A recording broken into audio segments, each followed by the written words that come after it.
چلے اب ایک اور سوال ہے آپ سے کہ کیا ہم یا ہمارے پیارے دنیا سے جانے سے پہلے ان باتوں کا اہتمام کرتے ہیں؟ یعنی ہمیں یہ پتا ہوتا ہے کہ مثلا یہ 3 کام صدقے جاریہ کے ہیں اور مجھے دنیا سے جانے سے پہلے یہ سارے کام کر کے جانے ہیں؟ نہیں. جی ہاں الحمدللہ کچھ کرتے ہیں جن کے پاس شعور آتا ہے، لیکن اکثر اس بارے میں سوچتے نہیں، اور یہ لا علمی دنیا سے جانے کے موقع پر غیر شرعی اعمال کو جنم دیتی ہے.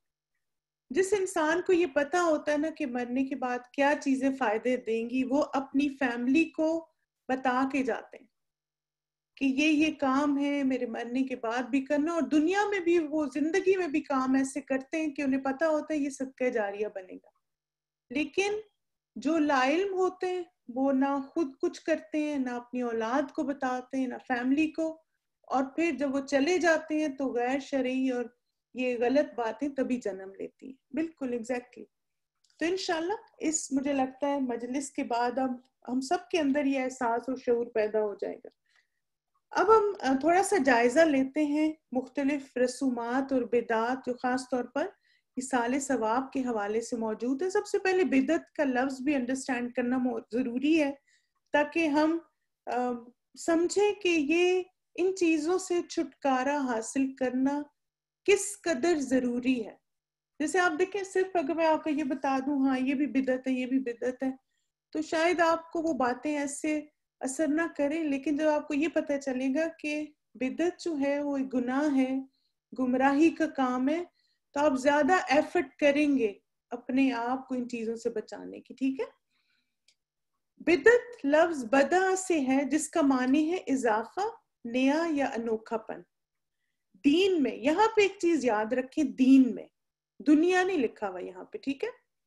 دین میں کوئی ایسا نیا طریقہ یا رسم یا کام ثواب کی غرض سے یا نیکی کا کام سمجھ کے، یعنی دین میں کوئی بھی ایسی چیز جو آپ سمجھیں کہ یہ ثواب ہے اور یہ نیکی ہے اور آپ اسے شامل کر لیں اور اسے ضروریات دین کا لازمی حصہ سمجھ لیا جائے. یعنی یہ کہا جائے ہاں یہ بھی دین ہے، یہ قرآن و سنت سے ثابت ہے.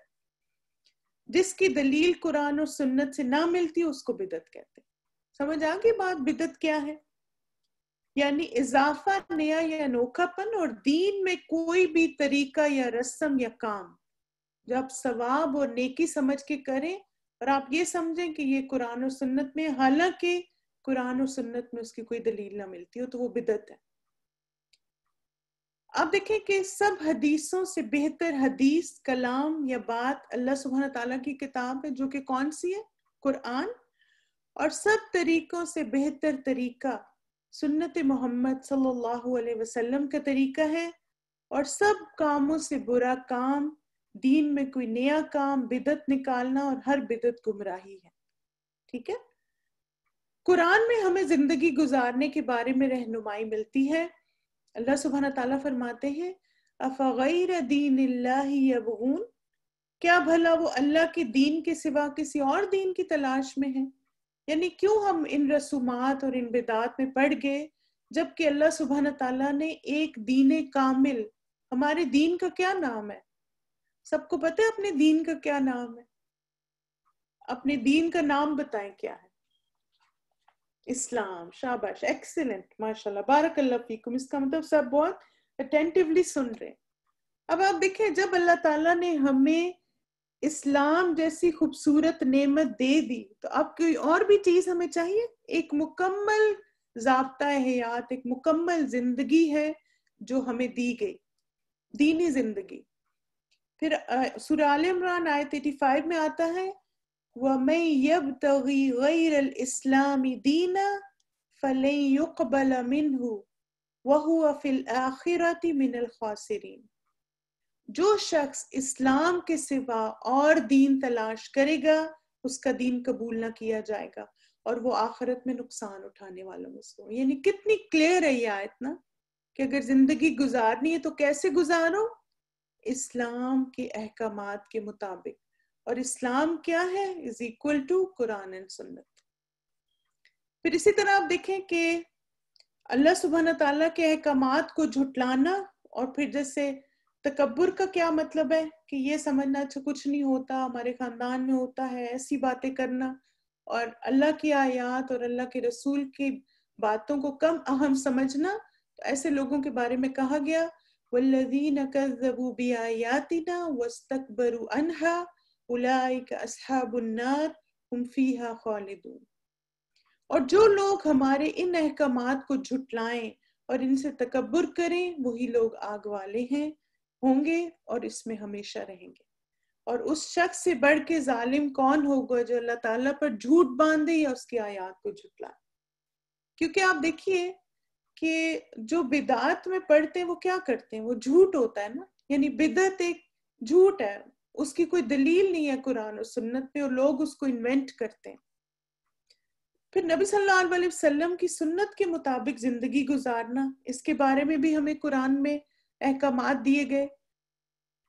اللہ سبحانہ تعالیٰ فرماتے ہیں وَمَا آتَاكُمُ الرَّسُولُ فَخُذُوهُ وَمَا نَهَاكُمْ عَنْهُ فَانْتَهُوا. رسول جو تم کو حکم دیں اس کو مان لو، یعنی جو باتیں کہیں کرنے کو وہ کرو، اور جس سے منع کریں اس سے باز رہو. پھر اسی طرح یا ایھا الذین آمنوا لا تقدموا بین یدی اللہ ورسولہ، اے لوگوں جو ایمان لائے ہو مت آگے بڑھو اللہ سے اور اس کے رسول صلی اللہ علیہ وسلم سے. یعنی جو باتیں تمہیں قرآن اور سنت میں بتا دی گئی they are enough for you. Extra addition نہ کرو، ایکسٹرا چیزیں نہ اس میں لے کر آؤ جن کی دین میں کوئی اصل ہی نہیں ہے. اور کیا چیز تمہیں ہیلپ کرے گی؟ واتقوا اللہ، اپنے اندر اللہ کا تقوی پیدا کرو. ان اللہ سمیع علیم، اور اللہ تعالیٰ ہر چیز کو سننے والا، ہر چیز کا علم ہے اللہ تعالیٰ کو. پھر آپ دیکھیں کہ ایک اور موقع پر نبی صلی اللہ علیہ وسلم نے فرمایا اللہ تعالیٰ کو وہ دین پسند ہے جو سچا، سیدھا اور آسان ہو. آپ دیکھیں کہ اللہ کے رسول صلی اللہ علیہ وسلم آئے تھے نا، تو اس وقت بھی جو معاشرہ تھا اسے بہت ساری رسومات اور غلط چیزیں تھیں. تو نبی صلی اللہ علیہ وسلم نے وہ طوق نکالے تھے، لوگوں کو آزاد کیا تھا، کیونکہ اسلام جو ہے وہ بہت سمپل ہے، ایزی ٹو فالو ہے. لیکن جب ایسی غلط چیزوں میں انسان پڑ جاتا ہے تو اپنے لیے اس کو مشکل بنا لیتا ہے. اب یہ کہ جو لوگ نبی صلی اللہ علیہ وسلم کی تعلیمات سے دور ہوتے ہیں اس کا کیا نقصان ہوتا ہے. بدعت پر ایک خطبہ دیتے ہوئے رسول اللہ صلی اللہ علیہ وسلم نے ارشاد فرمایا یوم حساب میری امت کے کچھ لوگوں کو لایا جائے گا اور انہیں بائیں راستے کی طرف ڈال دیا جائے گا. میں کہوں گا میرے رب یہ میرے ساتھی یعنی یہ تو میری امتی ہیں. تو اللہ تعالیٰ فرمائیں گے تم نہیں جانتے انہوں نے تمہارے بعد دین میں کیا کیا بدعتیں ایجاد کر لی. یعنی آپ دیکھیں کہ حوض کوثر کا پانی پینا ہر مسلمان کی دلی خواہش ہے نا. ہم سب کیا چاہتے ہیں کہ اللہ تعالیٰ ہمیں ان خوش نصیبوں میں شامل کرے جن کو اللہ کے رسول صلی اللہ علیہ وسلم اپنے ہاتھ سے حوض کوثر کا پانی پلائیں گے. اب کیا ہوگا کہ جو لوگ بدعات میں انوالو ہو جاتے ہیں، جو سنتوں سے دور ہیں، وہ اس سے محروم ہو جائیں گے. اور پھر نبی صلی اللہ علیہ وسلم کو بتایا جائے گا کہ آپ کو نہیں پتا کہ یہ کن کن چیزوں میں انوالو ہو گئے تھے. پھر اسی طرح ایک اور بات کہ بغیر تحقیق اور بغیر کسی دلیل کے یہ کہہ دینا کہ یہ سنت ہے، اس کے بارے میں بہت کیئرفل ہونا چاہیے. آپ دیکھیں میں کہتی ہوں کہ آج کل کا جو دور ہے صحیح فتنوں کا دور ہے. سوشل میڈیا پر بغیر سوچے سمجھے کسی بات کو حدیث کے نام سے نہ شیئر کریں. بعض اوقات کچھ لوگ ریفرنسز لگا دیتے ہیں، جب تک آپ کو یقین نہ ہونا کہ یہ اوتھینٹک سورس ہے یا یہ اسکالر جو ہیں ان کی باتیں یا ان کے پیجز پہ اوتھینٹک انفارمیشن ہے، تب تک صرف جو ایسے روٹیٹ ہوتی ہیں نا چیزیں ان کو نہ شیئر کریں. آپ دیکھیں کتنی یہ وارننگ ہے اس حدیث میں کہ رسول اللہ صلی اللہ علیہ وسلم نے فرمایا جس نے مجھ پر جانتے بوجھتے جھوٹ بولا اپنا ٹھکانہ جہنم بنا لے. یعنی اگر ہم بغیر سوچے سمجھے ہم کسی بات کو فارورڈ کر دیتے ہیں کہ یہ حدیث ہے، یہ مسنون ہے، تو آپ دیکھیں پھر ایسے شخص کا انجام کیا ہوگا. اب یہ کہ جو انسان دین میں بدعات کو رائج کرتا ہے اس کے ساتھ کیا ہوگا، جو بدعتی ہے. رسول اللہ صلی اللہ علیہ وسلم نے ایک اور موقع پر فرمایا اللہ تعالیٰ بدعتی کی توبہ قبول نہیں کرتا جب تک کہ وہ اپنی بدعت کو چھوڑ نہ دے. یعنی اگر کسی کی زندگی میں ایسی کوئی بھی باتیں ہیں تو کیا کریں؟ اللہ سبحانہ تعالیٰ سے سچی توبہ کریں اور اس رستے کو چھوڑ دیں۔ پھر آپ دیکھیں کہ جو انسان بدعات میں انوالو ہے، علی رضی اللہ عنہ سے روایت ہے کہ نبی صلی اللہ علیہ وسلم نے فرمایا مدینہ آئر سے لے کر فلاں مقام یعنی ثور تک حرم ہے، اور جو کوئی دین میں نئی بات نکالے یا نئی بات نکالنے والے کو جگہ دے گا اس پر اللہ اور فرشتوں اور سب لوگوں کی پھٹکار یعنی لعنت ہے، نہ اس کا فرض قبول ہوگا اور نہ نفل، کیونکہ وہ اصل سے ہٹ گیا نا۔ پھر اب آپ دیکھیں کہ بدعت کیوں شروع ہوتی ہے، اس کی کیا وجہ ہوتی ہے؟ نمبر 1 ریزن ہے جہالت کا بڑھ جانا، یعنی بدعت کا نا ایک ہی جس کو آپ کہہ سکتے ہیں کہ مین سورس یا مین وجہ ہے، اور وہ ہے جہالت۔ نبی صلی اللہ علیہ وسلم نے فرمایا اللہ دین کا علم بندوں سے چھین کر انہیں اٹھائیں گے، بلکہ عالموں کو اٹھا کر علم اٹھا لیں گے۔ جب کوئی عالم باقی نہ رہے گا تو لوگ جاہلوں کو سردار یا پیشوا بنا لیں گے اور انہی سے معاملات پوچھیں گے، وہ بغیر علم کے فتویٰ دیں گے، خود بھی گمراہ ہوں گے اور دوسروں کو بھی گمراہ کریں گے۔ یعنی آپ دیکھیں کہ جب انسان کے پاس بیسک سورسز کا علم نہیں ہوتا نا قرآن اور سنت کا، تو جو اس کو جدھر لگاتا ہے نا وہ ادھر ہی لگ جاتا ہے، ہاں یہی صحیح بات ہو، یہی مجھے کرنا چاہیے۔ تو یہ ایسے لوگ کیا کرتے ہیں جاہلوں کو سردا، کیونکہ اصل علم دینے والے لوگوں کو نہ ان کو اپروچ کیا جاتا ہے نہ ان سے پوچھا جاتا ہے، بلکہ جو ہماری پسند کی بات کرے اسی کے پیچھے چلا جاتا ہے۔ تو پھر آپ دیکھیں ایسے لوگ بغیر علم کے فتویٰ دیتے ہیں، بغیر علم کی باتیں بتاتے ہیں، اور اس سے لوگوں میں گمراہی پھیلتی ہے۔ پھر اسی طرح جب فتنوں کا دور کا آغاز ہو، آج کل آپ دیکھیں فتنوں کا دور ہے نا، یعنی آپ سوچیں کہ انسان ہر روز نئی نئی سچویشنز، نئے نئے فتنے، نئی نئی چیزیں دیکھتا ہے۔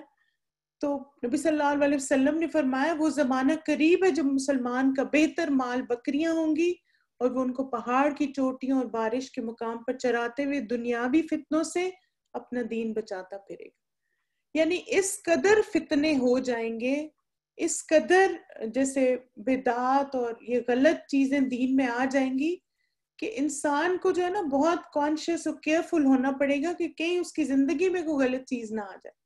اور آپ دیکھیں آج کل ایسے ہی ہو رہا ہے نا، آپ اپنی شادیاں دیکھ لیں، مثلا ہماری جو شادیاں ہیں، کتنی شادیاں جن کے بارے میں آپ کہہ سکتے ہیں کہ ہاں یہ کسی مسلمان کی شادی ہو رہی ہے۔ آپ دیکھیے کہ چاہے شادی ہے، چاہے موت ہے، چاہے کوئی اور چیز ہے، ہر چیز میں ہمارے فنکشنز میں، ہماری چیزوں میں دوسرے کلچرز کا انفلوئنس نظر آ رہا ہے۔ اور یہ فتنوں کا دور ہے نا، انسان وہ اتنی زیادہ چیزیں ایکسیپٹیبل ہو گئی ہیں کہ لوگ صحیح اور غلط کی پہچان ہی بھول گئے۔ تو ایک وقت ایسا آئے گا کہ انسان کو واقعی کیئرفل ہونا پڑے گا کہ وہ قرآن اور سنت کے احکامات کو تھام کے رکھے اور اپنے آپ کو ان چیزوں سے بچائے۔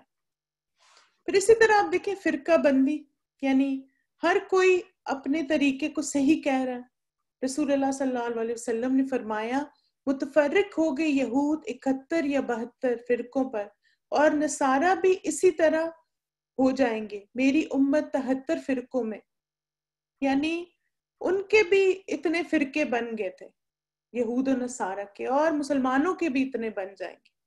اور پھر آپ صلی اللہ علیہ وسلم نے فرمایا جس طریقے پر میں اور میرے اصحاب ہیں اسی پر چلنے والے جنت میں جائیں گے، اور جو نیا راستہ نکال کر چلیں گے وہ جہنم میں جائیں گے۔ یعنی اس حدیث کا خلاصہ کیا ہے کہ فرقوں میں بٹنے کے بجائے قرآن اور سنت کی تعلیمات کو تھام لیں۔ اسی طرح آپ دیکھیں کہ الحمدللہ آج کی اس ورکشاپ کا مقصد کیا ہے کہ ہم قرآن اور سنت کی روشنی میں سیکھیں کہ اصل دین کیا ہے، ایسے موقع پہ کرنے کے کام کیا ہے۔ میں چاہتی ہوں کہ آپ سب اس کو سیکھیں اور اپنی فیملیز میں، اپنی کمیونٹیز میں اس ایجوکیشن کو عام کریں۔ اور اس کا فائدہ کیا ہوگا کہ نبی صلی اللہ علیہ وسلم نے فرمایا جس نے اسلام میں کوئی اچھا طریقہ اپنایا، ایسا عمل جسے لوگ چھوڑ چکے تھے، اس کے لیے اس کا اپنا بھی اجر ہوگا، اور اس آدمی کا بھی اجر جو بعد میں اس پر عمل کرے، بعد میں کرنے والوں کے اجر میں کمی بھی نہیں ہوگی۔ جس نے اسلام میں کوئی برا طریقہ ایجاد کیا اسے اپنا گناہ بھی ملے گا اور بعد میں اس پر عمل کرنے والوں کا بھی، اور بعد میں کرنے والوں کی گناہ میں بھی کوئی کمی نہیں ہوگی۔ یعنی اگر آپ ایک اچھا ٹرینڈ سیٹ کرتے ہیں تو انشاءاللہ جب تک لوگ اس ٹرینڈ کو فالو کریں گے آپ کے لیے نیکیاں اضافہ ہوتی رہیں گی۔ اگر برا ٹرینڈ ہے اور آپ نے نہ اس کو ختم کیا نہ ختم کرنے کی کوشش کی تو ہمارے اعمال نامے بھی وہ ایڈیشن ہوگی۔ پھر اللہ سبحانہ تعالیٰ قرآن مجید میں فرماتے ہیں، جب نبی صلی اللہ علیہ وسلم نے آیت تلاوت فرمائی وَنَكْتُبُ مَا قَدَّمُوا وَآثَارَهُمْ، جو کچھ اعمال لوگ آگے بھیجتے ہیں وہ سب ہم لکھ رہے ہیں، اور جو کچھ آثار انہوں نے پیچھے چھوڑے وہ بھی ثبت کر رہے ہیں، یعنی سب چیز ڈاکومنٹ ہو رہی ہے۔ اب آپ دیکھیں کہ ہمارے معاشرے میں جو غیر شرعی اور غیر مسنون رسومات ہیں وہ کون کون سی ہیں؟ سب سے پہلے تو میت کے بارے میں، جیسے آپ دیکھیں جیسے کسی بیمار کی موت واقع ہوتی ہے، لواحقین میت کے گرد بیٹھ کے بلند آواز میں نوحہ کرنا شروع کر دیتے، یعنی آواز کے ساتھ ساتھ رونا اور اس کی پرانی باتیں۔ آپ دیکھیں رونے میں کوئی حرج نہیں ہے، آنسو بہانے میں کوئی حرج نہیں، لیکن آواز کے ساتھ اور گا گا کے اور پھر یہ کیا ہو گیا اور ہمیں کیوں چھوڑ گئے اور ایسا، یہ ساری چیزیں پھر نوحہ میں آتی ہیں، تو یہ بھی بدعت ہے۔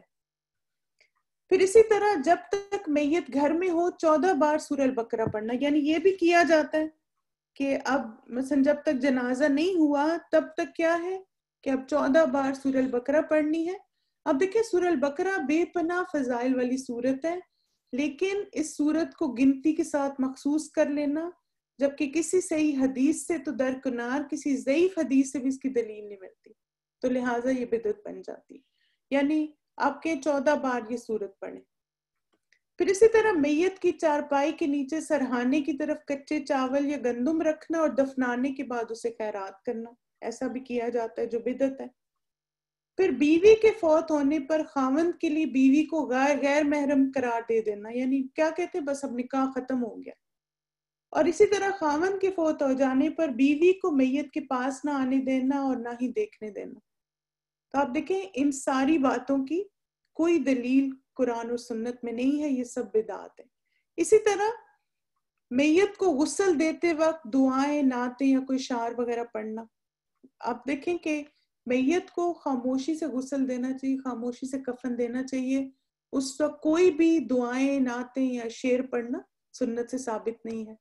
پھر میت کو 2 بار غسل دینا، یعنی خاص طور پہ اگر کوئی حیض یا نفاس والی عورت ہے یا مثلا بعض دفعہ ڈیڈ باڈیز ٹرانسپورٹ ہو کے آتی ہیں تو وہ غسل دے کے بھیجتے ہیں، تو پھر دوبارہ سے غسل دینا تو یہ ضروری نہیں ہے۔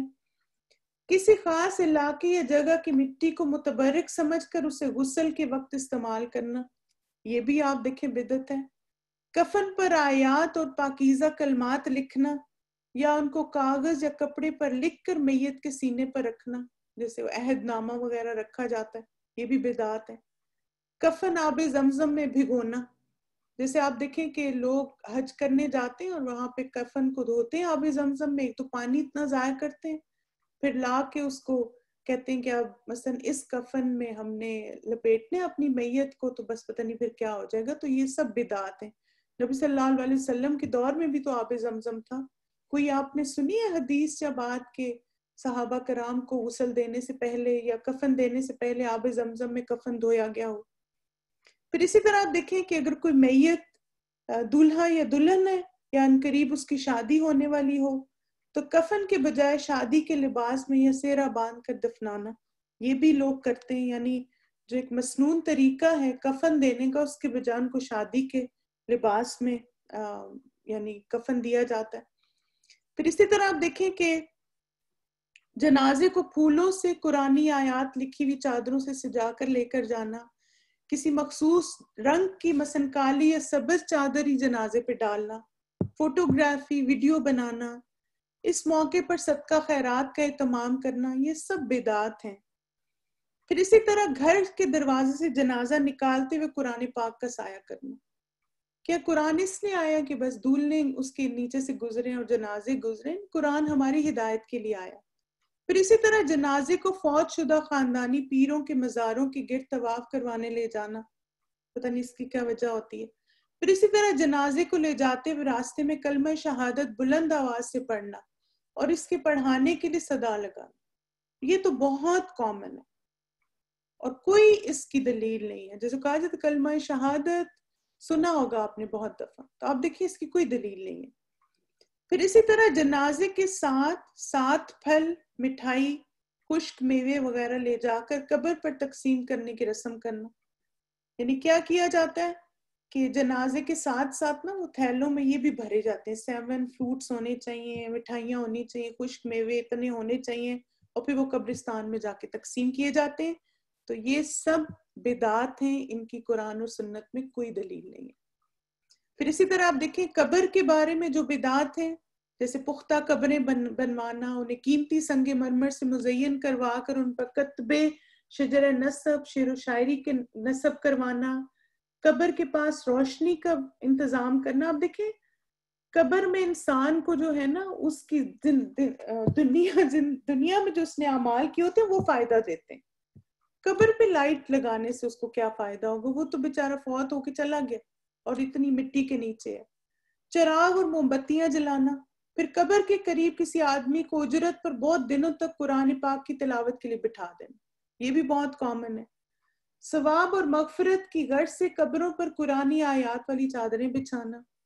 مرنے والے کے ساتھ اپنی محبت اور عقیدے کے طور پر قبر پر پھول پتیاں بکھیرنا اور اس سے تعلق کے اظہار کے لیے قبر کو بوسے دینا, اور ماتھا اور رخسار یا جسم کو قبر سے لگانا. جیسے لوگ باقاعدہ حق کر رہے ہوتے ہیں قبر کو, پھول لے کے جاتے ہیں, ان کو لگتا ہے یہ محبتیں کوئی نہیں, ایسی محبت ہمارے دین میں نہیں ہے جس کے لیے پھول آپ کو ڈالنے پڑے یا قبروں کو حق کرنا پڑے.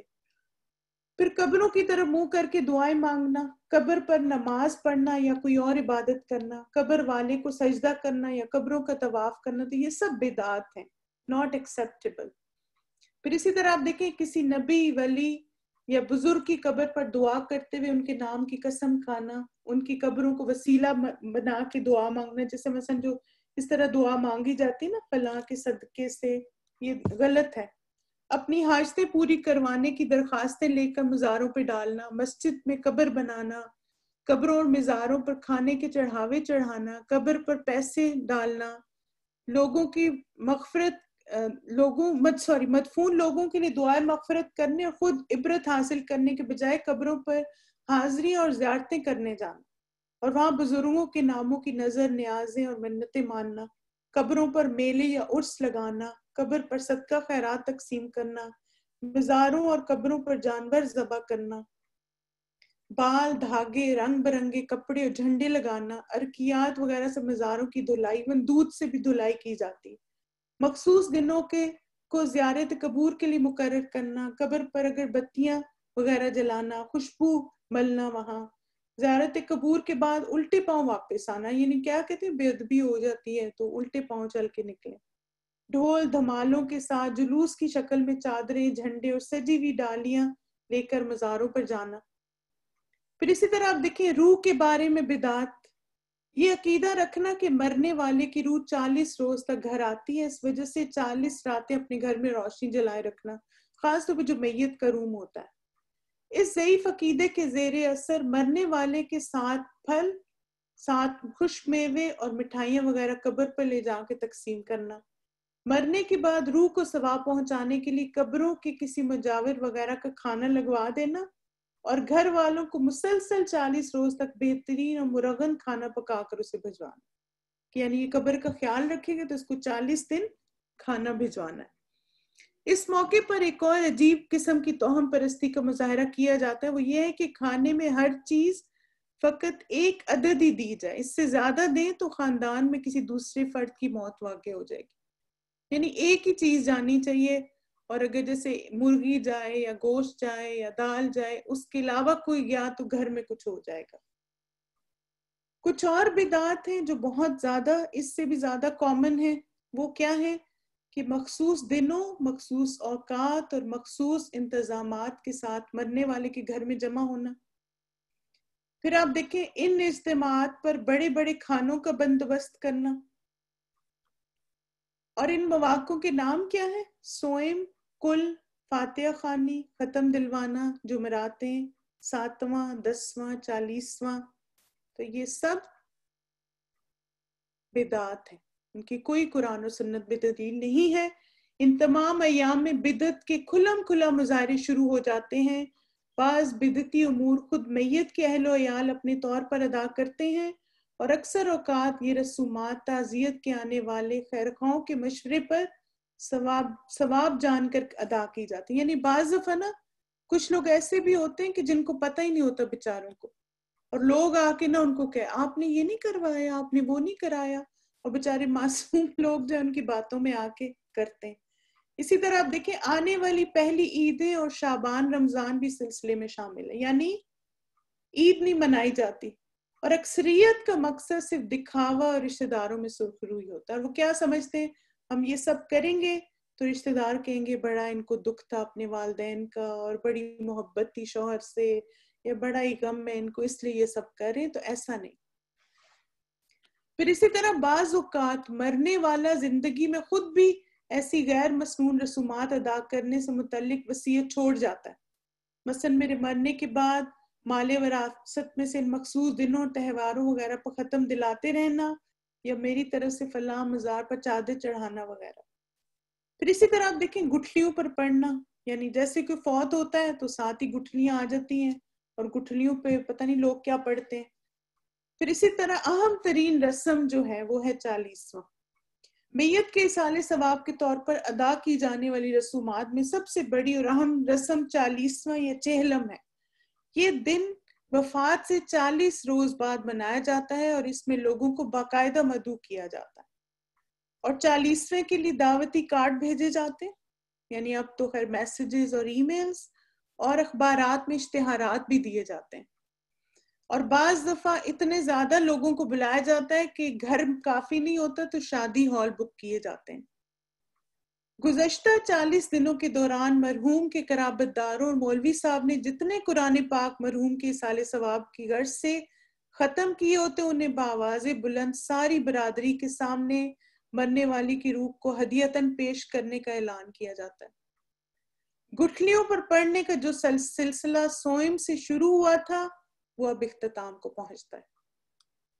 چہلم پر مرحوم کے اصالِ ثواب کے لیے جو جوڑے کپڑے وغیرہ بنوائے گئے تھے وہ باقاعدہ عزیزوں کو دکھا کر خیرات کیے جاتے ہیں، یعنی نام لے لے کے آپ دیکھیں سب دکھاوا ہو رہا ہے۔ آپ دیکھیں مثلا میں بعض سوچتی ہوں کہ میت کو کیا فائدہ پہنچے، وہ تو چلیں گے دنیا سے، آپ دکھا دکھا کے کیا ظاہر کر رہے ہیں نا۔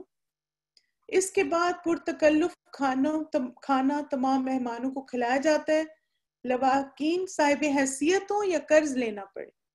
برادری والوں کے سامنے مرحوم کے ساتھ اپنی گہری وابستگی اور تعلق جتانا، خاندان بھر میں سے پہلے گزر چکنے والے 40ووں سے خوب تر 40واں منانا، اور برسی کی آمد تک کے لیے ایک بڑے فرض سے سبکدوش ہونا ہے۔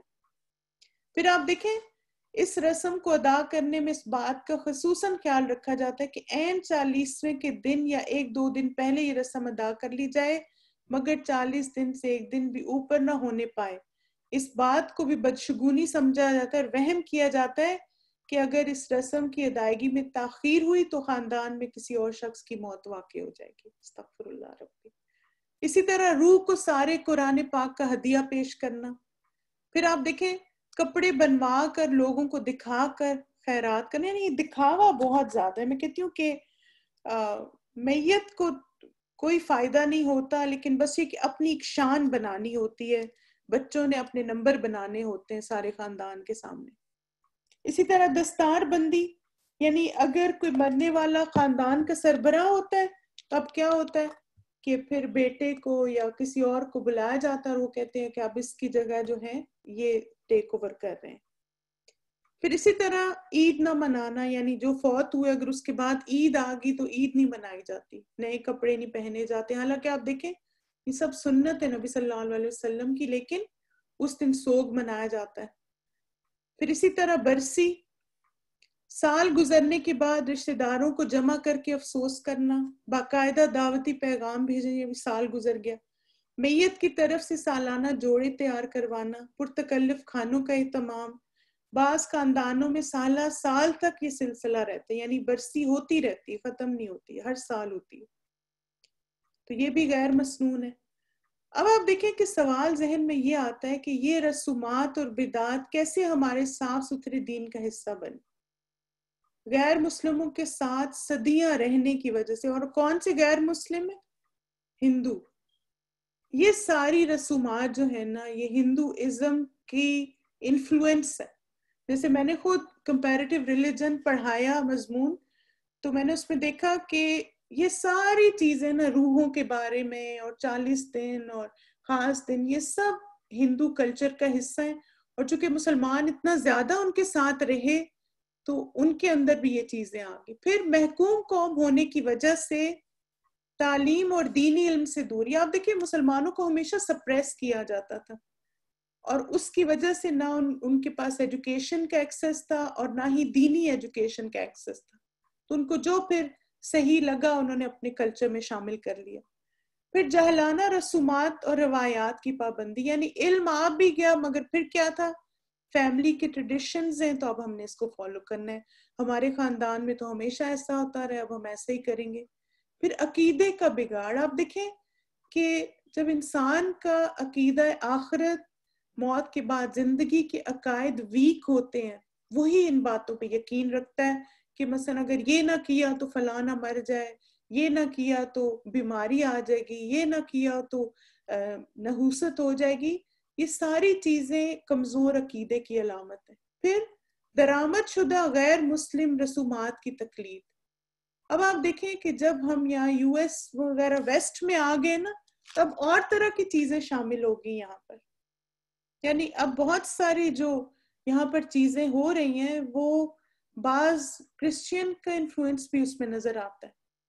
تو وہی ہوتا ہے کہ جب مسلمانوں کے پاس اپنے دین کا صحیح علم نہیں ہوتا تو جو بھی امپورٹڈ دین ہوتے ہیں نا اس کو وہ اپنا لیتے ہیں.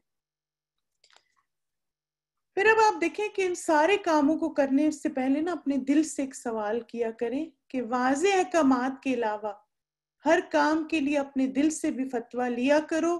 جس بات پر دل مطمئن ہو وہ جائز ہے، اور جس پر دل نہ تھکے، قلب میں خلش ہو تو اس سے بچو. خواہ لوگ تمہیں جواز ہی کا فتویٰ کہ نہیں کرنا جائز ہے، کچھ نہیں ہوتا، کر لیں. اب آپ دیکھیں کہ نبی صلی اللہ علیہ وسلم کی زندگی میں ہمارے لیے ہر بات کا رول ماڈل موجود ہے. اللہ سبحانہ تعالیٰ نے قرآن مجید میں فرمایا لَقَدْ كَانَ لَكُمْ فِي رَسُولِ اللَّهِ أُسْوَةٌ حَسَنَةٌ لِمَن كَانَ يَرْجُو اللَّهَ وَالْيَوْمَ الْآخِرَ وَذَكَرَ اللَّهَ كَثِيرًا. در حقیقت تم لوگوں کے لیے اللہ کے رسول صلی اللہ علیہ وسلم ایک بہترین نمونہ تھا، ہر اس شخص کے لیے جو اللہ اور یوم آخرت کا امیدوار ہو اور کثرت سے اللہ کو یاد کرے. اب یہ بتائیں کہ کیا سنت میں ان باتوں میں سے کسی ایک بات کی بھی کوئی دلیل ہے؟ یعنی جتنے بھی آپ نے سیرت کا مطالعہ کیا، نبی صلی اللہ علیہ وسلم کی حدیث کو آپ نے پڑھا، کسی بات کی کوئی دلیل سنت میں ہے؟ اگلا سوال، کیا نبی صلی اللہ علیہ وسلم کی زندگی میں ان کے رشتہ دار فوت ہوئے تھے نا؟ ٹھیک ہے. اور مثلا ہر رشتہ آپ دیکھیں کہ ان کے چچا فوت ہوئے، پھر نبی صلی اللہ علیہ وسلم کے بیویاں فوت ہوئیں، نبی صلی اللہ علیہ وسلم کی اولاد فوت ہوئی، ان کے بہت قریبی رشتے فوت ہوئے. لیکن ہم دیکھتے ہیں کہ نبی صلی اللہ علیہ وسلم نے ایسے موقع پہ کوئی ان میں سے کوئی بھی ایک کام ایسا نہیں جو اس وقت کیا گیا ہو. تو ہمارے پاس نا یہ دلیل سب سے اسٹرانگ دلیل ہے کہ جب اللہ کے رسول صلی اللہ علیہ وسلم کی زندگی میں بھی ایسی آزمائشیں آئیں کہ ان کے قریبی رشتے فوت ہوئے، جب انہوں نے ایسا کچھ نہیں کیا تو ہمارے پاس کیا دلائل ہیں اور کیا بات ہے. آپ دیکھیں کہ کوئی بھی آپ سے بحث کرتا ہے نا تو آپ ان سے کہیں کہ مجھے نبی صلی اللہ علیہ وسلم کی زندگی سے کوئی مثال لا دو، 40ویں کی، برسی کی، یا یہ جو سارے کام کیے جا رہے ہیں، تو پھر میں مان جاؤں. کسی سے آپ کہیں کہ مجھے دلیل لا دو. بالکل ایگزیکٹلی. اب آپ دیکھیں کہ ظاہر ہے اب اتنا کچھ ہم نے سنا تو ہم تھوڑے پریشان بھی ہو گئے ہیں کہ یہ تو اتنا کچھ آلریڈی ہو رہا ہے، اور ہو سکتا ہے کہ آپ نے بہت ساری باتیں سنی اور آپ دیکھ رہے ہیں کہ آپ کی فیملی میں آپ کے آس پاس ایسا ہو رہا ہے. تو اب کیا ہے کہ ہم ان بدعات سے کیسے بچیں؟ تو انشاءاللہ تعالی اب ہم دیکھیں گے کہ جو لواحقین ہیں، یعنی جو مرنے والے کے رشتہ دار ہیں، وہ کون سے ایسے کام کریں کہ ان بدعات کے علاوہ ایسی چیزیں کریں جس سے واقعی مرنے والے کو فائدہ ہو. کیونکہ آپ دیکھیں ہمارا دین نا بڑا خوبصورت اور بیلنس دین ہے، ہمیں ہر چیز کے بارے میں رہنمائی دی گئی. سب سے پہلی چیز کہ میت کی طرف سے روزے رکھنا. نبی صلی اللہ علیہ وسلم نے فرمایا جو شخص وفات پا جائے اور اس کے ذمے روزے ہوں تو اس کا ولی، اولاد، وارث یا قریبی رشتہ دار روزے رکھے. یعنی اگر بیماری کی وجہ سے یا کسی اور وجہ سے وہ روزے نہیں رکھ سکے تو پھر جو ورثاء ہیں ان کا فرض ہے کہ وہ روزے رکھیں. اگر روزے بہت زیادہ ہوں، جیسے آپ کو لگے کہ یہ بہت سالوں سے بیمار تھے اور وہ نہیں رکھ سکے، ایک تو آپ دیکھیں کہ ساتھ ساتھ فدیہ دیا کریں. جیسے مثلا آپ کی اگر فیملی میں کوئی بھی ایسے بیمار ہیں اور پورا رمضان کا مہینہ انہوں نے روزے نہیں رکھے، تو آپ رمضان شروع ہونے سے پہلے یا ختم ہونے پر ان کی طرف سے فدیہ دے دیں ساتھ ساتھ. لیکن اگر نہیں دے سکے تو جب وہ فوت ہو جائیں تو پھر میک شور کریں کہ یا تو آپ ان کی طرف سے روزے رکھیں، اور اگر نہیں روزے رکھ سکتے تو پھر آپ فدیہ دے دیں. لیکن آپ دیکھیں کہ اس میں سب سے جو ضروری بات ہے وہ یہ ہے کہ روزے کی بات ہے، نمازوں کی بات نہیں ہے. کیونکہ ایک سوال ذہن میں آتا ہے نا، اچھا پھر نمازیں بھی پڑھی جائیں گی؟ تو نہیں، ہمیں صرف روزے کے بارے میں بتایا گیا. یہ روبینہ نے بہت اچھی بات کی ہے کہ اب دیکھیں کہ مثلا اب ہمارے خاندانوں میں اگر ایسی ساری باتیں ہیں نا، تو ایک چیز ہمیشہ یاد رکھیں کہ جس وقت لوگ خرابی کر رہے ہوں اس وقت آپ ان کو نہیں روکیں گے، کیونکہ اس وقت آپ کی بات کا فائدہ ہی نہیں. ہمیں چاہیے کہ ابھی سے ہم اپنی فیملیز کو ایجوکیٹ کرنا شروع کریں، کیونکہ تھوڑا تھوڑا کر کے ان کو روز سکھانا بتانا زیادہ بینیفیشل ہے، بجائے اس کے کہ اس وقت آپ ان کو کہیں یہ بھی بدعت ہے اور یہ بھی بدعت ہے. اس وقت لوگ بہت ایموشنل، بہت سینسٹیو ہوتے ہیں اور آپ کی اچھی بات نا ان کو بری لگے گی. تو حکمت کیا ہے اس ورکشاپ کا؟ مقصد بھی یہی ہے کہ آپ سب کو قرآن و سنت سے دلائل دیے جائیں اور آپ پھر اپنی فیملیز کو ابھی سے تھوڑا تھوڑا کر کے چیزوں کے بارے میں ایجوکیٹ کریں. بالکل ایگزیکٹلی. پھر اسی طرح آپ دیکھیں کہ ایک اور حدیث بھی ہے، ابن عباس رضی اللہ عنہ سے روایت ہے، ایک شخص رسول اللہ صلی اللہ علیہ وسلم کے پاس آ کر عرض کرنے لگا، یا رسول اللہ صلی اللہ علیہ وسلم، میری والدہ فوت ہو گئی ہیں اور ان کے ذمے 1 ماہ کے روزے تھے، کیا میں ان کی طرف سے روزے رکھ سکتا ہوں؟ آپ صلی اللہ علیہ وسلم نے فرمایا، ہاں، اللہ کا قرض زیادہ حق رکھتا ہے کہ اسے پورا کیا جائے. ٹھیک ہے، تو اس کی بھی دلیل مل گئی کہ کس میت کے اگر روزے تھے باقی تو پھر اس کے جو وارث ہیں وہ روزے رکھ سکتے ہیں، یہ اللہ کا قرض ہے. پھر اسی طرح آپ دیکھیں اگر میت نے کوئی نظر مانی ہو تو پھر اس کو بھی پورا کیا جائے. سیدنا سعد بن عبادہ رضی اللہ عنہ نے رسول اللہ صلی اللہ علیہ وسلم سے پوچھا، بے شک میری والدہ وفات پا گئی ہیں اور ان کے ذمے نظر تھی جو وہ پوری نہیں کر سکی. تو رسول اللہ صلی اللہ علیہ وسلم نے فرمایا، تم ان کی نظر پوری کر دو. یعنی اگر انہوں نے کوئی بات، کوئی صدقے کی نیت کی تھی یا کچھ اور نہیں کر سکی تو آپ پوری کر دیں. پھر اسی طرح آپ دیکھیں میت کی طرف سے حج کرنا. عبداللہ بن عباس رضی اللہ عنہ سے روایت ہے کہ قبیلہ جو ہے نا کہ ایک عورت نبی صلی اللہ علیہ وسلم کی خدمت میں حاضر ہوئی اور عرض کی، میری والدہ نے حج کی نظر مانی تھی لیکن حج کرنے سے پہلے فوت ہو گئی، کیا میں ان کی طرف سے حج ادا کروں؟ نبی صلی اللہ علیہ وسلم نے فرمایا، اللہ کا قرض یعنی نظر ادا کرو، کیونکہ اللہ زیادہ حقدار ہے کہ اس کا قرض ادا کیا جائے. ٹھیک ہے. پھر اسی طرح آپ دیکھیں ایک اور حدیث بھی ہے اس بارے میں.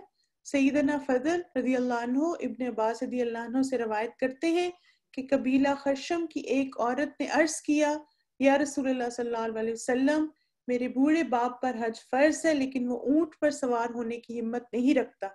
رسول اللہ صلی اللہ علیہ وسلم نے فرمایا، تم اپنے باپ کی طرف سے حج ادا کرو. یعنی اگر اتنے زیادہ والدین بیمار ہیں یا بیڈ ریڈن ہیں کہ وہ حج نہیں کر سکتے اور ابھی تک ان کا فرض حج نہیں ہوا، تو پہلے تو یہ آپ اپنا فرض حج ادا کریں اور پھر اس کے بعد جیسے آپ ان کی طرف سے حج کر سکتے ہیں.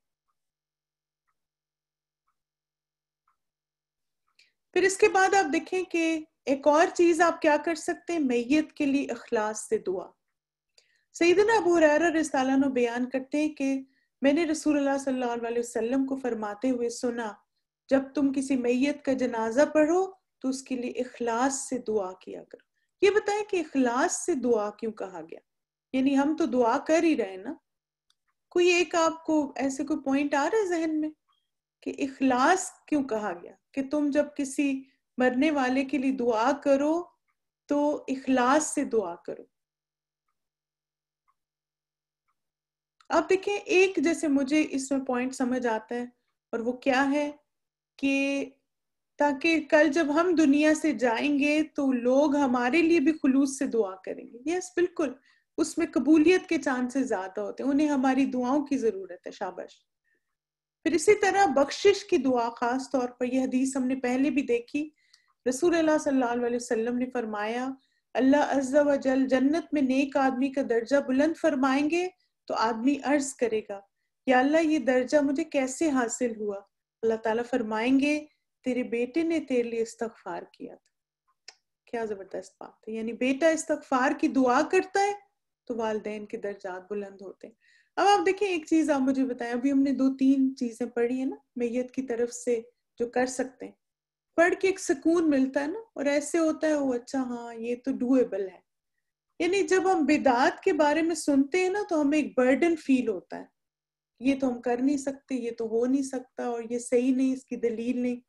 لیکن جب ہم سنت کو پڑھتے ہیں نا تو ہمیں ایک سکون بھی ملتا ہے، اور ہمیں ان چیزوں کا فائدہ واقعی محسوس ہوتا ہے کہ کتنے اچھا ہے۔ بالکل جی ہاں، جو بھی دعا کریں گے استغفار کی، چاہے وہ اولاد ہے، چاہے وہ بہن بھائی ہیں، چاہے وہ ماں باپ ہیں، کوئی بھی دعا کرے تو انشاءاللہ درجے بلند ہوتے ہیں۔ پھر اسی طرح آپ دیکھیں کہ جو دنیا سے چلے جاتے ہیں نا وہ ہماری دعاؤں کے انتظار میں رہتے ہیں۔ رسول اللہ صلی اللہ علیہ وسلم نے فرمایا ایک مسلمان جب اپنے بھائی کی عدم موجودگی میں اس کے لیے دعا کرتا ہے تو وہ قبول ہوتی ہے۔ اس آدمی کے پاس ایک نگران فرشتہ ہوتا ہے، جب بھی آدمی اپنے بھائی کے حق میں دعا کرتا ہے تو نگران فرشتہ آمین کہتا ہے اور کہتا ہے تجھے بھی ایسا ہی ملے۔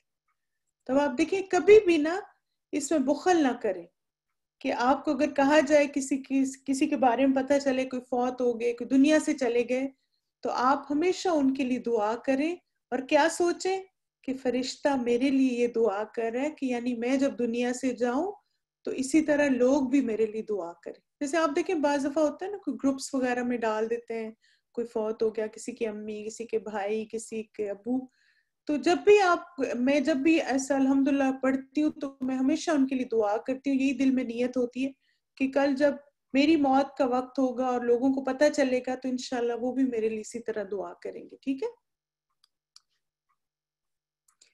پھر اسی طرح آپ دیکھیں ایمان والے جو ہیں ان کی کوالٹی بھی قرآن مجید میں بتائی گئی کہ وہ اپنے بہن بھائیوں کے لیے دعائیں مانگتے ہیں، اور یہ سورہ حشر کی آیت نمبر 10 ہے کہ وہ کیا وَالَّذِينَ جَاءُوا مِن بَعْدِهِمْ يَقُولُونَ رَبَّنَا اغْفِرْ لَنَا وَلِإِخْوَانِنَا الَّذِينَ سَبَقُونَا بِالْإِيمَانِ وَلَا تَجْعَلْ فِي قُلُوبِنَا غِلًّا لِلَّذِينَ آمَنُوا رَبَّنَا إِنَّكَ رَءُوفٌ رَحِيمٌ۔ اور وہ لوگ جو ان کے بعد آئے دعا کرتے ہیں اے پروردگار ہمیں اور ہمارے بھائیوں کو جو ہم سے پہلے ایمان لائے تھے بخش دینا۔ تو یعنی ایمان والوں کی خوبی بتائے گی کہ وہ اپنے بہن بھائیوں کے لیے جو ان سے پہلے گزر چکے مغفرت کی دعائیں مانگتے ہیں۔ اسی طرح آپ دیکھیں میت کی جو مغفرت کی مسنون دعا ہے وہ کون سی ہے؟ وہ سورہ فاتحہ نہیں ہے، وہ یہ دعا ہے اللہم اغفر لہ وارحمہ وعافہ واعف عنہ واکرم نزلہ ووسع مدخلہ واغسلہ بالماء والثلج والبرد ونقہ من الخطایا كما ينقى الثوب الأبيض من الدنس وأبدله دارا خيرا من داره وأهلا خيرا من أهله وزوجا خيرا من زوجه وأدخله الجنة وأعذه من عذاب القبر وعذاب النار۔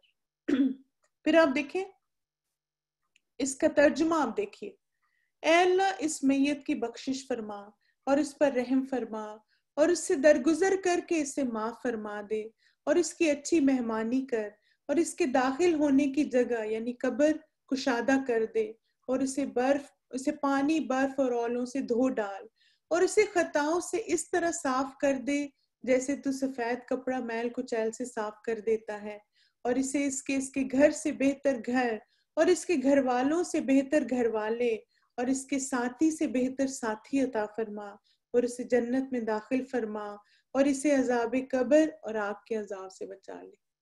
اب دیکھیں کتنی خوبصورت اور مکمل دعا ہے نا، الحمدللہ۔ پھر ایک اور دعا ہے، یہ آپ سب کے لیے ان جنرل مانگ سکتے ہیں جی، میں قربانی کی طرف بھی آ رہی ہوں۔ اللہم اغفر لی حینا و میتنا و صغیرنا و کبیرنا و ذکرنا و انثانا و شاہدنا و غائبنا، اللہم من احییتہ منا فاحیہ علی الایمان ومن توفیتہ منا فتوفہ علی الاسلام، اللہم لا تحرمنا اجرہ ولا تدلنا بعدہ۔ اے اللہ ہمارے زندوں اور مردوں کو بخش دے، اور چھوٹوں کو اور بڑوں کو، مردوں کو اور عورتوں کو، اور ہمارے حاضر اور غائب لوگوں کو بھی بخش دے۔ اے اللہ ہم میں سے جسے تو زندہ رکھے تو اسے ایمان کے ساتھ زندہ رکھ، اور جسے تو موت دے اسے اسلام پر موت دے۔ اے اللہ ہمیں اس کے اجر سے محروم نہ رکھ جو ہم نے مرنے والے کے لیے دعا کی، اور اس کے بعد ہمیں گمراہ نہ کرنا۔ پھر آپ دیکھیں تیسری چیز جو آپ میت کی طرف سے کر سکتے ہیں وہ ہے میت کی طرف سے صدقہ کرنا۔ سیدہ عائشہ سے روایت ہے کہ ایک آدمی نے نبی کریم صلی اللہ علیہ وسلم سے پوچھا، میری والدہ اچانک فوت ہو گئی۔ آپ دیکھیں اچانک بہت لوگوں کے ساتھ ہو رہا ہے نا، کہ اچانک جو ہے وہ ڈیتھ ہو گئی، اچانک ہارٹ اٹیک ہوا۔ میرا خیال ہے اگر انہیں بات کرنے کا موقع ملتا تو وہ ضرور صدقہ کرتی۔ اگر میں ان کی طرف سے صدقہ کروں تو کیا انہیں اجر ملے گا؟ آپ صلی اللہ علیہ وسلم نے فرمایا ہاں۔ یعنی یہاں پہ یہ حدیث کس بات کی دلیل ہے کہ میت کی طرف سے صدقہ کیا جا سکتا ہے۔ پھر اسی طرح ابو ہریرہ سے روایت ہے کہ ایک شخص نے عرض کیا، اے اللہ کے رسول صلی اللہ علیہ وسلم، میرا باپ فوت ہو گیا ہے، کوئی وصیت بھی نہیں کی، اگر میں اس کی طرف سے خیرات کروں تو کیا یہ اس کی کوتاہیوں کا کفارہ ہوگی؟ یعنی اس نے جو غلطیاں کی، گناہ کیے تو وہ معاف ہو جائیں گے؟ تو آپ صلی اللہ علیہ وسلم نے فرمایا ہاں۔ پھر اسی طرح ایک اور حدیث، عائل بن وائل سہمی نے وصیت کی کہ اس کی طرف سے 100 غلام آزاد کر دیے جائیں۔ ان کے بیٹے ہشام نے 50 غلام آزاد کیے، ان کے دوسرے بیٹے نے باقی 50 غلام آزاد کرنے کا ارادہ کیا۔ انہوں نے سوچا پہلے رسول اللہ صلی اللہ علیہ وسلم سے پوچھ لوں، چنانچہ انہوں نے رسول اللہ صلی اللہ علیہ وسلم کی خدمت میں حاضر ہو کر دریافت کیا کہ میرے بھائی نے 50 غلام آزاد کر دیا، اب میرے ذمے 50 باقی ہیں، کیا میں اپنے والد کی طرف سے یہ ادا کروں؟ رسول اللہ صلی اللہ علیہ وسلم نے فرمایا، اگر وہ مسلمان تھا پھر تم چاہے اس کی طرف سے غلام آزاد کرو، صدقہ کرو یا حج کرو، سب کا اجر اسے مل جائے گا۔ تو یہاں پہ آپ دیکھیں کہ کیا پتہ چلتا ہے کہ مرنے والے کی طرف سے غلام آزاد کرنا، صدقہ کرنا، حج کرنا، ہر چیز کی جا سکتی ہے، اور ہر ایک کا اجر ملے گا انشاءاللہ۔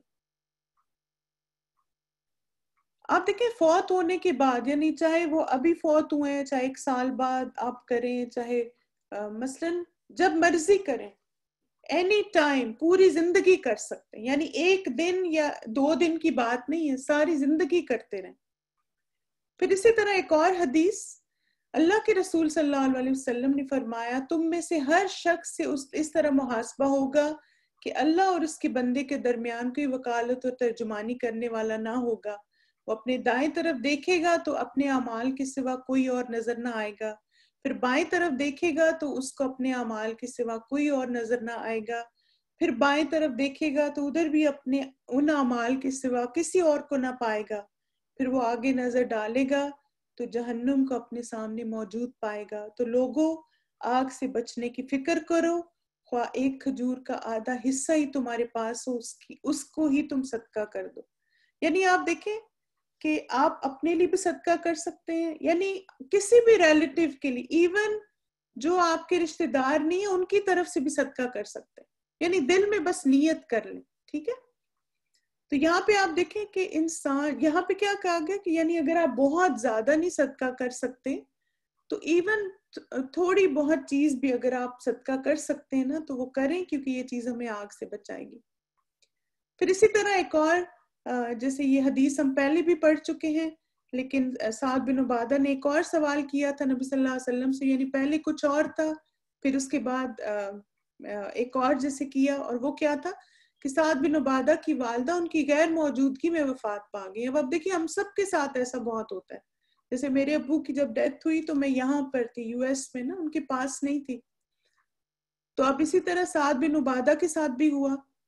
تو وہ نبی صلی اللہ علیہ وسلم کے پاس آئے اور عرض کیا، یا رسول اللہ میری والدہ فوت ہو گئی اور میں موجود نہ تھا، کیا میں ان کی طرف سے اب صدقہ کروں؟ کیا اب ان کی طرف سے صدقہ کرنا ان کو فائدہ دے گا؟ آپ صلی اللہ علیہ وسلم نے فرمایا ہاں. تو سعد رضی اللہ عنہ نے کہا، میں آپ کو گواہ کرتا ہوں کہ میرا پھلدار باغ ان کی طرف سے صدقہ ہے. تو آپ دیکھیں یہ حدیث ہمیں کتنا کمفرٹ کرتی ہے نا، کہ اگر کسی کے والدین، کسی کے بہن بھائی، کوئی بھی رشتہ دار فوت ہو جائے اور آپ ان کے پاس نہیں ہیں تو آپ ان کی طرف سے صدقہ کر سکتے ہیں. پھر اسی طرح آپ دیکھیں کسی کا قرض معاف کر دینا. ابو ہریرہ رضی اللہ عنہ روایت کرتے ہیں کہ رسول اللہ صلی اللہ علیہ وسلم نے فرمایا، ایک شخص لوگوں کو قرض دیا کرتا تو اپنے نوکر سے کہتا، دیکھو جس کو تم مفلس پانا اس کو قرض معاف کر دینا، شاید کہ ایسے اللہ تعالیٰ ہمارے بھی قصور معاف کر دے. پھر آپ صلی اللہ علیہ وسلم نے فرمایا، جب وہ وفات پا کر اللہ سے ملا تو اللہ نے اس کو بخش دیا. یعنی اگر کوئی انسان دنیا میں کسی نے آپ سے ادھار لیا ہوا تھا اور آپ اسے معاف کر دے، آپ کے اچھا چلو کوئی بات نہیں، اب اس کے پاس وسعت نہیں، استطاعت نہیں، بہت ڈیمانڈ نہ کریں اللہ کی خاطر، تو انشاءاللہ یہ بھی ہماری بخشش کا باعث بنیں گے. پھر اسی طرح آپ دیکھیں غلام آزاد کرنا. غلام آزاد کرنے کو آپ اور بھی طرح سے لے سکتے ہیں، جیسے کسی کا قرض چھڑوا دینا. یعنی انسان بعض دفعہ ایسی سچویشن میں سٹک ہو جاتے ہیں کہ بہت زیادہ پریشانی مشکل میں آپ کسی کی ہیلپ کریں.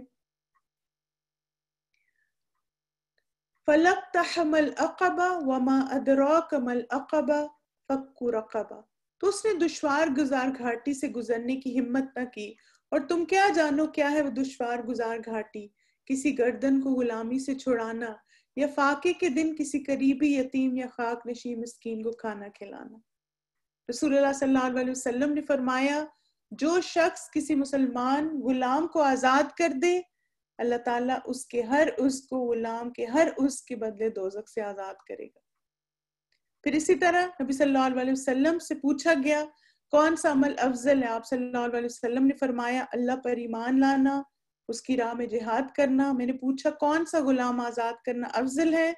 آپ صلی اللہ علیہ وسلم نے فرمایا، جس کی قیمت زیادہ ہو اور اس کے مالک کو بھی بہت زیادہ پسند ہو. پھر اسی طرح آپ دیکھیں کہ اگر آپ کسی سنت کو زندہ کرتے ہیں، جی اگر کسی کو لینتھی لگ رہا ہے تو آپ پلیز جا سکتے ہیں، ٹھیک ہے. تو اب آپ دیکھیے کہ جیسے مثلاً آپ کے فیملی میں کوئی ڈیتھ ہو گئی اور ان کو پتہ نہیں تھا سنت کے مطابق کرنے والے کام کون سے ہیں، تو اگر آپ ان کی ڈیتھ پر کوئی مسنون طریقہ بتاتے ہیں لوگوں کو، جیسے مسنون دعائیں ہیں، یا آپ بتاتے ہیں کہ ان کی طرف سے صدقہ کریں، ان کی طرف سے قربانی کریں، تو انشاءاللہ تعالی وہ چیز آپ کے لیے بھی صدقہ جاریہ ہوگی اور میت کے لیے بھی انشاءاللہ تعالی. صدقہ جاریہ کی ایک اور شکل یہ ہے کہ دین میں کسی ایسی سنت کو زندہ کیا جائے جو بھلائی جا چکی ہو، یعنی لوگ بھول گئے ہوں. ایسا کرنے والے کے لیے اس کا اپنا اور اس آدمی کا بھی اجر شامل ہوگا جو بعد میں اس پر عمل کرے، اور بعد والوں کے اپنے اجر میں بھی کمی نہیں ہوگی. ٹھیک ہے، تو انشاءاللہ اب آپ دیکھیں یہ ٹائم ہے سننا کو ریوائیو کرنے کا. الحمدللہ مجھے بہت اس بات کی خوشی ہوتی ہے کہ جب میرے والد کی ڈیتھ ہوئی تو میں نے اور میری بہن نے، چونکہ ہم دونوں نے الہدا کا کورس کیا ہوا تھا، تو ہم نے اللہ کا شکر ہے کہ بہت ساری چیزیں انٹروڈیوس کروائیں اس وقت، میت کی مغفرت کی دعائیں اور ایسی چیزیں. اور میں نے دیکھا کہ ماشاءاللہ اس کے بعد ہماری سب فیملی ممبرز کو وہ طریقہ اتنا پسند آیا. کیونکہ آپ دیکھیں جو بھی لوگ آتے تھے نا، میں ان کو بٹھا کے ایک درس دیتی تھی، اور میرا جینا مرنا کتاب میں سے میں ان کو ہر دفعہ جو ہے نا ایک ٹاپک پہ ٹاک دیتی تھی. مجھے ہوتا تھا جو لوگ آ رہے ہیں تعزیت کے لیے وہ کچھ سیکھ کے جائیں. تو الحمدللہ یہ ایک اچھا ٹرینڈ پھر سیٹ ہوا کہ لوگوں کو ہوا کہ آ کے باتیں کرنے کے بجائے. اور آپ نے دیکھا ہوگا کہ اکثر لوگ جو تعزیت کے لیے آتے ہیں نا ان کے پاس کوئی بات ہی نہیں ہوتی, اور وہ کیا کرتے ہیں کہ وہ بس ادھر ادھر کی باتیں اور لون کی باتیں اور اس طرح کی چیزیں شروع ہو جاتے ہیں. تو وہ چیز مجھے بڑی تکلیف دیتی تھی کہ یہ لوگ آئیں تو کچھ سیکھ کے جائیں. تو آپ ایسی چیزیں کر سکتے ہیں انشاءاللہ. پھر اسی طرح آپ دیکھیں کیا میت کی طرف سے قربانی کی جا سکتی ہے, یہ بھی کسی نے ابھی کویسچن پوچھا تھا, تو اس کے بارے میں بھی دلیل موجود ہے. سیدہ عائشہ بیان کرتی ہیں کہ بلا شبہ رسول اللہ صلی اللہ علیہ وسلم نے سینگوں والا ایک مہنڈا لانے کا حکم دیا جس کے ہاتھ, پاؤں, پیٹ اور آنکھیں سیاہ تھیں. چنانچہ وہ آپ صلی اللہ علیہ وسلم کے پاس لایا گیا تاکہ آپ اس کی قربانی کریں.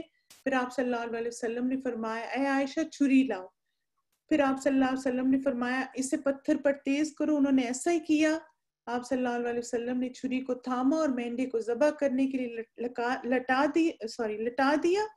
پھر آپ صلی اللہ علیہ وسلم نے فرمایا بسم اللہ اللہم تقبل من محمد و آل محمد و من امتی محمد. اللہ کے نام کے ساتھ, اے اللہ محمد, آل محمد اور امت محمد کی طرف سے قبول فرما. تو یہ حدیث بات کی دلیل ہے کہ کسی کی طرف سے قربانی کی جا سکتی ہے اور پھر اسے ذبح کر دیا. پھر اسی طرح ایک اور بھی جسے ابو ہریرہ کی بھی روایت ہے کہ وہ کہتے ہیں کہ نبی صلی اللہ علیہ وسلم جب قربانی کا ارادہ فرماتے تو 2 موٹے بڑے لمبے سینگ والے کالے اور سفید رنگ خصی مینڈے خریدتے, ایک اپنی امت کے ہر اس شخص کی طرف سے جو اللہ کو اکیلا سمجھتا, یعنی جس نے شرک نہیں کیا اور محمد صلی اللہ علیہ وسلم کی پیغمبری کا بھی اقرار کرتا ہے, اور دوسرا محمد صلی اللہ علیہ وسلم اور آل محمد صلی اللہ علیہ وسلم کی طرف سے ذبح کرتے. ٹھیک ہے جی. ایسا کہ مثلا یہ انہوں نے کیا تو دلیل تو موجود ہے نا, تو انشاءاللہ کیا جا سکتا ہے. یعنی اس میں دلائل موجود ہیں. ایک جیسے کچھ لوگ کہتے ہیں کہ یہ صرف نبی صلی اللہ علیہ وسلم کے لیے تھا, لیکن آپ دیکھیں کہ اس میں یہ کہ چونکہ روایات موجود ہیں, اور پھر خاص طور پر یہ کہ جو صدقے والی دلیل ہے نا, تو صدقے میں قربانی بھی آتی ہے نا, تو اس لیے آپ کر سکتے ہیں, کوئی اس میں گناہ نہیں. پھر اسی طرح صدقہ جاریہ کی ایک شکل جو ہے وقف بھی. آپ دیکھیں ابھی تک میں نے آپ کو جتنی چیزیں بتائیں اس میں کہیں ہے کہ قرآن پڑھ کے بخش سکتے ہیں. یہ اسی لیے آپ کو بتایا جا رہا ہے نا کہ جو چیزیں ہم کر سکتے ہیں اس میں قرآن پڑھ کے بخشنا کہیں بھی سنت سے ثابت نہیں ہے. ٹھیک ہے. پھر اسی طرح آپ دیکھیں کہ وقف جو ہے وہ 2 طرح کا ہوتا ہے. یعنی وقف کا مطلب ہے کہ ڈیڈیکیٹ کر دینا, کسی خاص جگہ, تعمیر, ادارے یا فرد کے لیے مخصوص کرنا, پیسوں کو یا آمدنی کو. اور وقف عام کیا ہے؟ فائدہ یا آمدنی ہر رشتہ دار, غیر رشتہ دار, مسافر, مقیم, امیر, غریب کے لیے, سب کے لیے مہیا کرنا. باغ کا پھل وقف کرنا, یہ بھی دلیل ہمیں ملتی ہے کہ عمر رضی اللہ عنہ سے روایت ہے کہ عمر رضی اللہ عنہ نے نبی صلی اللہ علیہ وسلم کے زمانے میں ایک مال سمغ وقف کیا تھا. وہ کھجور کا ایک باغ تھا. عمر رضی اللہ عنہ نے عرض کیا یا رسول اللہ صلی اللہ علیہ وسلم مجھے ایک عمدہ مال حاصل ہوا, میں چاہتا ہوں اس کو صدقہ کر دو. تو نبی صلی اللہ علیہ وسلم نے فرمایا تم چاہو تو اصل جائیداد کو روک لو اور اس کا فائدہ خیرات کر دو, نہ وہ بکے, نہ ہبہ ہو سکے, نہ میراث ہو, البتہ اس کا پھل اللہ کی راہ میں خرچ ہو. تو اب دیکھیں وقف کیا ہوتا ہے کہ نہ اسے بیچا جاتا ہے, نہ اسے گفٹ کیا جاتا ہے, اور نہ ہی وہ انہیریٹنس ہوتی ہے, بلکہ وہ صرف فی سبیل اللہ ہوتا ہے. تو عمر رضی اللہ عنہ نے اس کو اللہ کی راہ میں اس طرح وقف کیا کہ اس کی آمدنی فی سبیل اللہ غلاموں کے آزاد کرانے, محتاجوں اور مہمانوں کی خدمت اور مسافروں اور قرابت داروں پہ صرف کی جانے لگی. اور فرمایا جو اس کا انتظام کرے, یعنی جو اس کو مینج کرے, وہ اس میں سے دستور کے مطابق کھایا کرے اور اپنے دوستوں کو بھی کھلائے, مگر دولت مندی کے لیے اس میں سے جمع جوڑ نہ کرے, یعنی صرف ضرورت کا ہی لے. پھر وقف کرنے کے بعد واپس نہیں لے سکتے.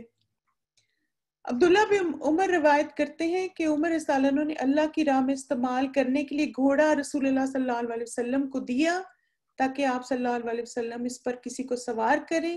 پھر عمر رضی اللہ عنہ کو خبر ملی کہ جس شخص کو گھوڑا ملا تو اس نے اسے بیچنے کا بیچنے کے لیے کھڑا کیا ہے.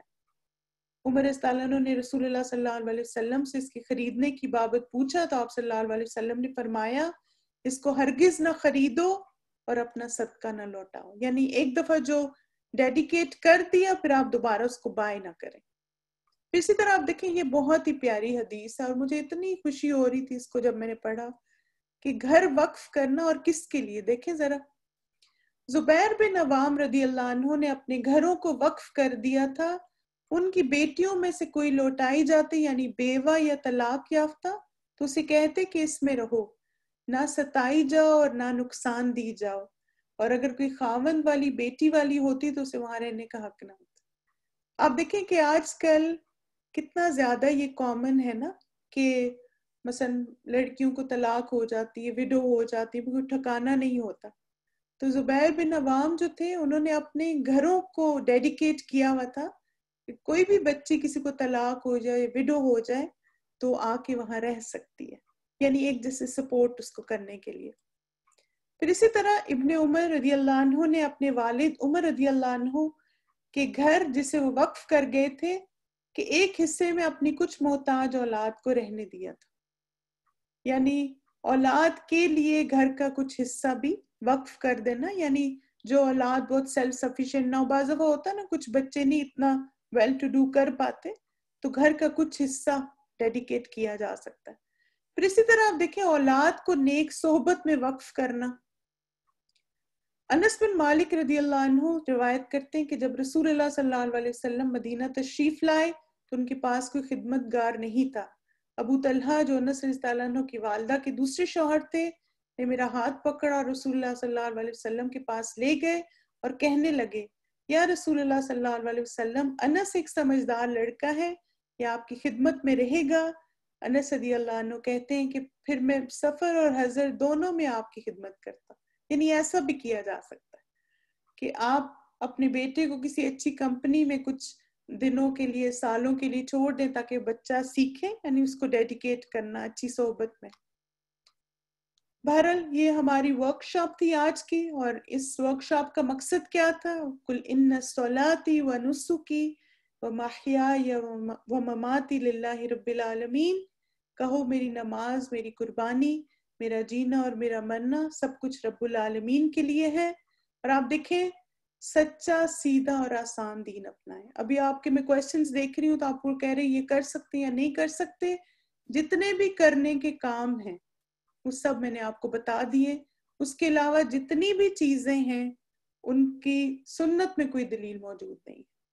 تو اللہ تعالیٰ کو وہ دین پسند ہے جو سچا, سیدھا اور آسان ہو. جزاکم اللہ خیرن کثیرہ, بارک اللہ فیکم. آپ سب کے آنے کے لیے اللہ سبحانہ تعالیٰ سے دعا ہے کہ اللہ تعالیٰ ہم سب کو صراط مستقیم پر چلنے کی توفیق عطا فرمائے, ہم سیدھے راستے کو اپنائیں. اپنی زندگی کے ہر موقع پہ ہم زندگی گزاریں تو اللہ رسول کے احکامات کے مطابق, اور ہماری موت ہو تو اللہ تعالیٰ ہمارے گھر والوں کو بھی ہدایت اور سمجھ دے اور وہ قرآن و سنت کے مطابق سارے معاملات کریں. اس میں آپ دیکھیے کہ اللہ سے دعا کریں, اپنی فیملیز کو ایجوکیٹ کریں اس کے بارے میں. اور دوسرا یہ کہ اگر آپ کو لگے کہ آپ کی فیملی والے بات نہیں سنتے یا آپ کی کوئی سے نہیں, آپ ان کے لیے دعا کریں اور ایٹ لیسٹ اپنے مرنے کے لیے وصیت ضرور کر جائیں کہ آپ کے موت کے وقت ایسی بدعات یا ایسی چیزیں نہ کی جائیں. یعنی اتنا تو ہم کر سکتے ہیں نا, ٹھیک ہے. چلیے انشاءاللہ یہاں پہ کنکلوڈ کرتے ہیں اپنے سیشن کو. سبحانک اللہم و بحمدک, اشہد ان لا الہ الا انت, استغفرک و اتوب الیک. السلام علیکم ورحمۃ اللہ وبرکاتہ. I'm so sorry ٹائم اوپر ہو گیا تو اس لیے میں آپ کے کویسچنز نہیں لے سکی, لیکن انشاءاللہ تعالیٰ یہ جو کتاب ہے میرا جینا میرا مرنا, یہ بہت ڈیٹیلڈ اور اچھی بک ہے. اس کا PDF بھی موجود ہے, ہم انشاءاللہ اپنے ٹیلی گرام چینل میں آپ سے اس کو شیئر کر لیں گے, اور ایصال ثواب کا پیمفلٹ بھی. تو آپ لوگ ان دونوں کو پڑھ سکتے ہیں جس سے آپ کو انشاءاللہ سارے جو دلائل ہیں وہ آپ کے پاس ود ریفرنسز موجود ہوں گے. ٹھیک ہے. السلام علیکم ورحمۃ اللہ وبرکاتہ.